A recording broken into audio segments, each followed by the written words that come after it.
De Perge, ils poursuivirent leur route et arrivèrent à Antioche de Pisidie.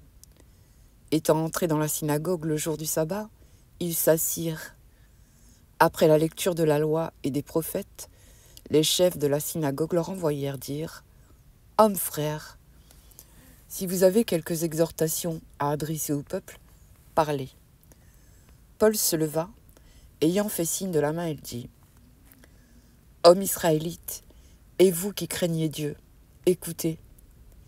Le Dieu de ce peuple d'Israël a choisi nos pères. Il mit ce peuple en honneur pendant son séjour au pays d'Égypte, et il l'en fit sortir par son bras puissant. Il les nourrit près de 40 ans dans le désert, et ayant détruit 7 nations au pays de Canaan, il leur en accorda le territoire comme propriété. Après cela, durant 450 ans environ, il leur donna des juges jusqu'au prophète Samuel. Ils demandèrent alors un roi, et Dieu leur donna pendant 40 ans Saül, fils de Kis, de la tribu de Benjamin.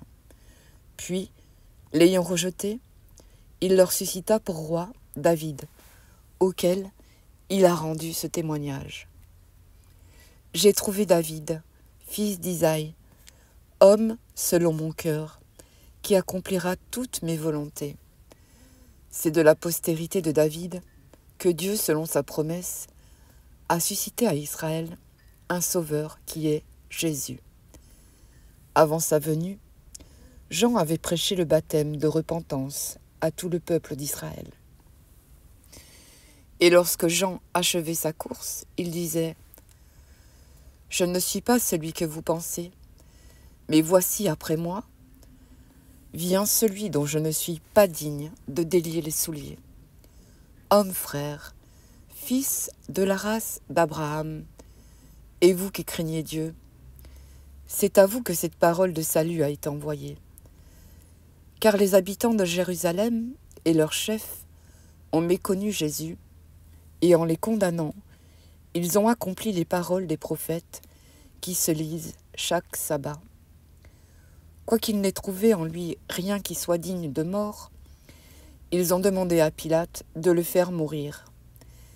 Et après qu'ils eurent accompli tout ce qui est écrit de lui, ils le descendirent de la croix et le déposèrent dans un sépulcre.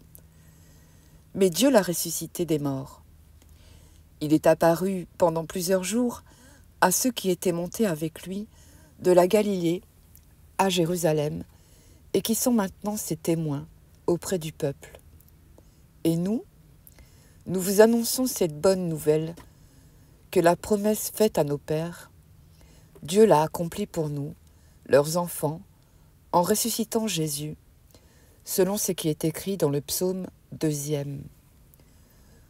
Tu es mon fils, je t'ai engendré aujourd'hui. Qu'il ait ressuscité des morts de telle sorte qu'il ne retournera pas à la corruption, c'est ce qu'il a déclaré en disant « Je vous donnerai les grâces saintes promises à David ». Ces grâces qui sont assurées. C'est pourquoi il dit encore ailleurs « Tu ne permettras pas que ton sein voie la corruption ». Or, David, après avoir en son temps servi au dessein de Dieu, est mort, a été réuni à ses pères et a vu la corruption. Mais celui que Dieu a ressuscité n'a pas vu la corruption. Sachez donc, hommes frères, que c'est par lui que le pardon des péchés vous est annoncé, et que quiconque croit est justifié par lui de toutes les choses dont vous ne pouvez être justifiés par la loi de Moïse. Ainsi, prenez garde qu'il ne vous arrive ce qui est dit dans les prophètes. Voyez, vous les arrogants, soyez étonnés et disparaissez, car je vais faire en vos jours une œuvre que vous ne croiriez pas si on vous la racontait.